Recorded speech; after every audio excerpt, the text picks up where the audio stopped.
One ramification already of Alexandria Ocasio-Cortez's win in New York, the membership of the Democratic Socialist of America has gone up. Hey everybody, I'm Chad Hasty, host of the Chad Hasty Show, which airs weekday mornings 8:30 to 11 a.m. Central Time on News Talk 95.1 FM and 790 AM KFYO. Download the KFYO app today, and you can listen to my show wherever you may go. Once again, thanks to good folks over at CertaPro Painters of Lubbock. As you can tell behind me, they are, repainting the office and continuing into next week. They're going to be doing some work on the brick back there. Not going to be that white very much longer.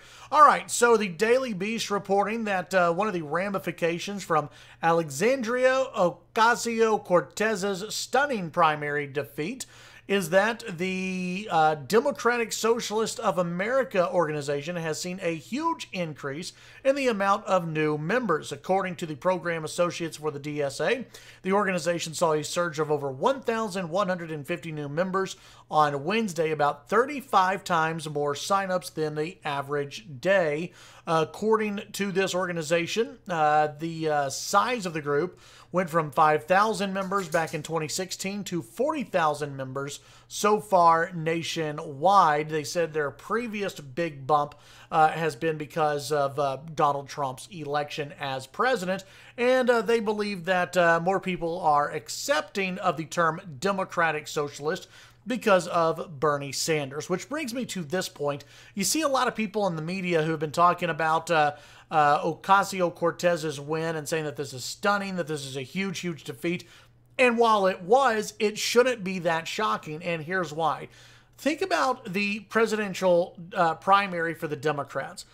Hillary Clinton was not the big deal for the Democrats. It was Bernie Sanders. Bernie Sanders had all the people at the rallies. Bernie Sanders had more passionate supporters, in my opinion. And while I am not a fan of Bernie Sanders, I think if everything would have been on the up and up in the Democratic primary, Bernie Sanders actually would have defeated Hillary Clinton for the Democratic primary, and he would have actually faced Donald Trump in the primary or in the presidential election. Think about that for a little bit and what that would have looked like.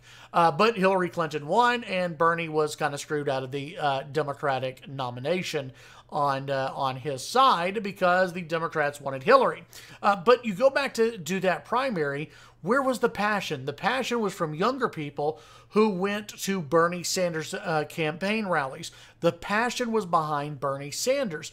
The passion is behind Elizabeth Warren. The passion is behind these candidates who either, freely call themselves Democratic Socialist or sort of hide that label, but they believe the same things as these Democratic Socialists believe. This is nothing new for the left. The left keeps marching towards socialism. They're calling it Democratic Socialist right now because they don't want to come out and call themselves full-fledged socialist because that has a bad connotation to it.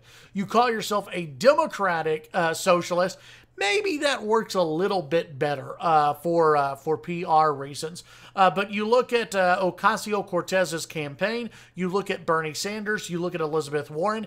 This mindset is the future of the Democratic Party, and I think that's why it's going to hurt Democrats come 2018 and definitely in 2020. There's going to be a there already is a big divide, but you're going to see this divide really pop up more during the 2020 primary campaigns for the Democrats.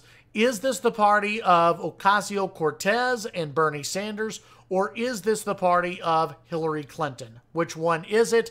Which one do Democrats want it to be? I think for younger Democrats, they like the sound of free stuff. They like how that sounds. They like the sound of free college. They like the sound of free housing, of a guaranteed livable wage. They love all of this.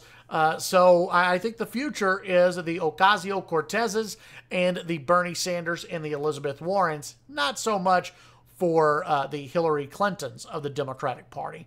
What do you think? Let me know in the comments section below. Tune in to the Chad Hasty Show weekday mornings 8:30 to 11 a.m. Central Time on News Talk 95.1 FM and 790 AM KFYO.